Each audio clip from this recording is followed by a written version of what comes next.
but you should do this right after the blooms have faded. And this rule applies to any spring flowering shrubs. Okay, how much water is needed for a vegetable garden throughout the summer? Charlene? Okay, the average rainfall in the state of Ohio is annually 40 inches per year. If you go through, there's certain months, June, July, and September are probably the heaviest months as far as rainfall. When you plant your vegetable garden, you want to think about if you don't get an inch of rain a week, then you want to think about adding an additional supplement that rainfall.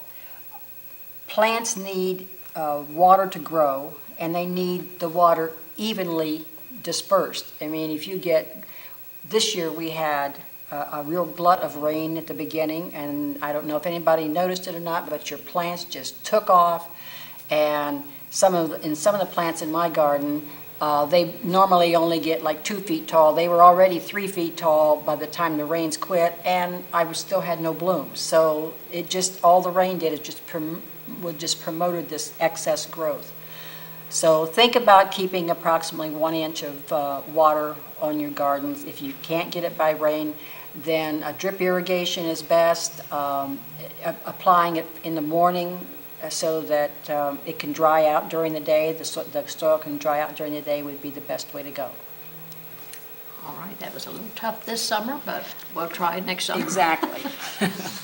Okay, this summer the grass was growing so fast, I set the mower blade below 2 inches to mow the grass shorter. Do you think it will harm my grass, Patty? Yes, especially in the hot summer, as longer grass helps shade the roots from the hot, dry sun. And also, you should only cut off 1/3 of the grass. This is good to keep the lawn roots shaded, and also the grass you cut off will decompose quickly and be good for the ground. Grass should be no shorter than 2.5 to 3 inches, and if you have to bag your grass trimmings, use them for mulch on vegetable gardens or flower beds. Don't rake your leaves, mow them up, because they're also good for the grass in your yard.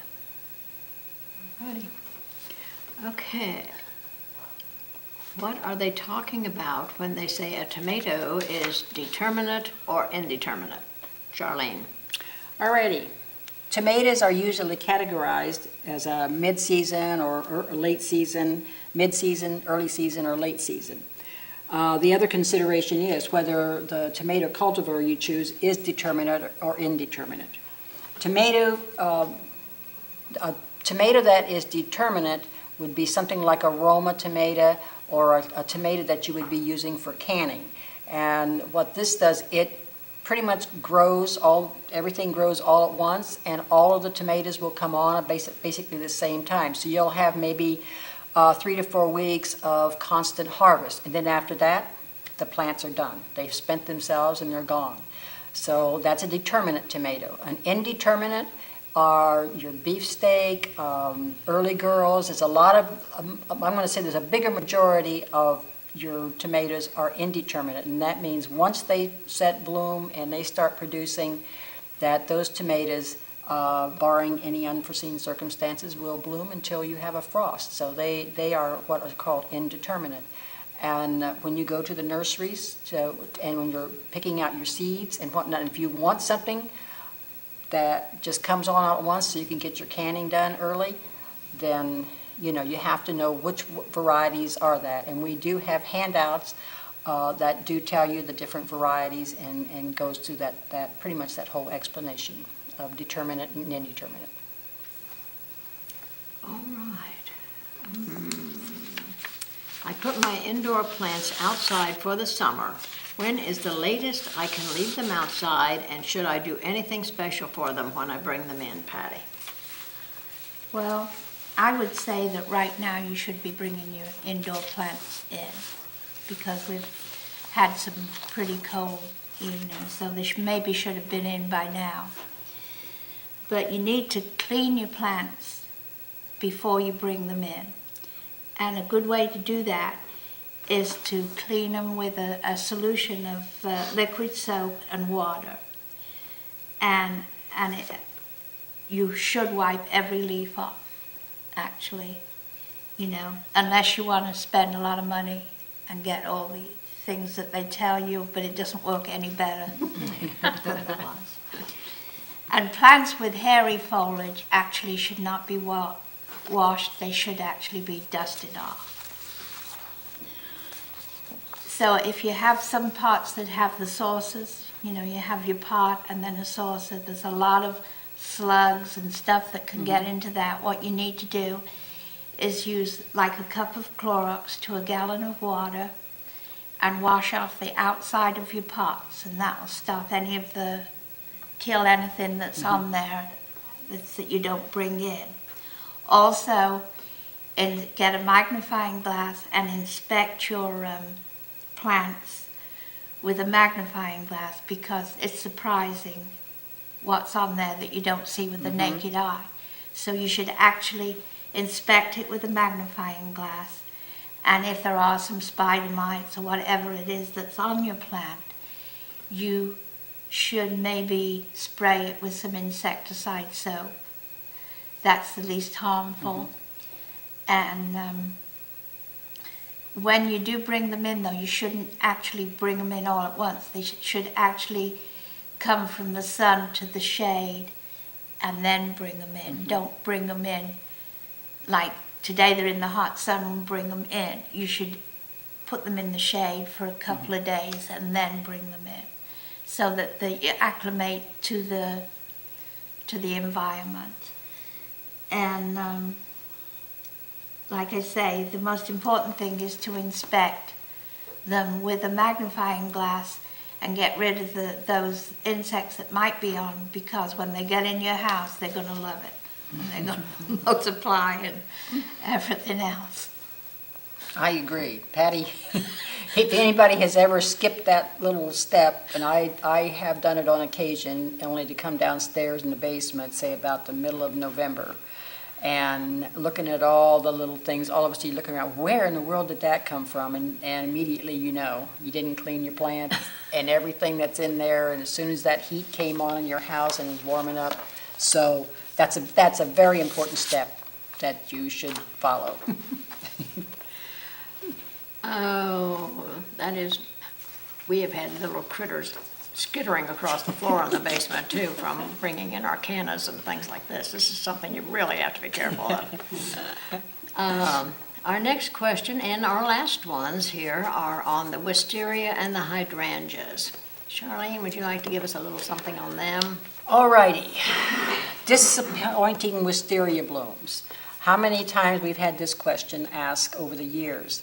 I am the proud owner of a semi-blooming wisteria, so I have done a lot of research on this. Two things about most of our wisteria that we raise are either a Japanese wisteria or they're Chinese wisteria. So the first thing you got to do is find out, basically which one that you have. If you're look at your limbs and your vines, if they're twining clockwise, they are a Japanese wisteria. If they're twining counterclockwise, they are a Chinese wisteria. A Japanese wisteria does not bloom all at once. It has blooms that kind of come on, and so it blooms sparsely. It doesn't always have all its blooms at one time. And then your Chinese wisteria is one that does come on, all the blooms come on all at once. There's been, the best way to find out or to make sure that you have a wisteria that's going to bloom is that when you go to buy it in the nursery, it's blooming. That's the one thing, okay, this plant does bloom. Some wisterias come on grafts. If you go home and after 2 or 3 years and you trim it back, you've got to make sure that you don't trim below that graft line, because if you do, then sometimes they don't even use a wisteria stalk as the bottom part of the graft. So you have to make sure that you don't cut through that grafting You can cut, the best time to cut a wisteria is right after it blooms, and you can go out even when it is blooming, and as the blooms are spent, you can try to pull these branches back in too. But if you don't have any blooms, it's kind of hard to know, when you're trimming it back. So you can hard prune a wisteria in the dead of winter.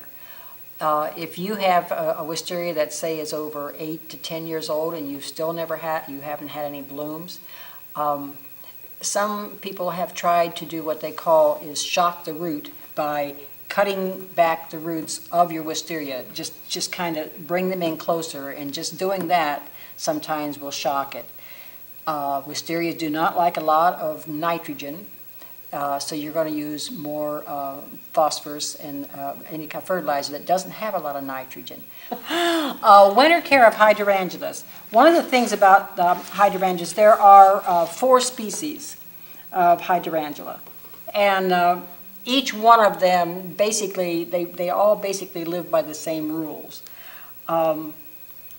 One of the things that people say in the springtime, they have a frost in April, and took care of knocked the buds out on their hydrangea that didn't bloom that year. Is that going to affect next year's bloom?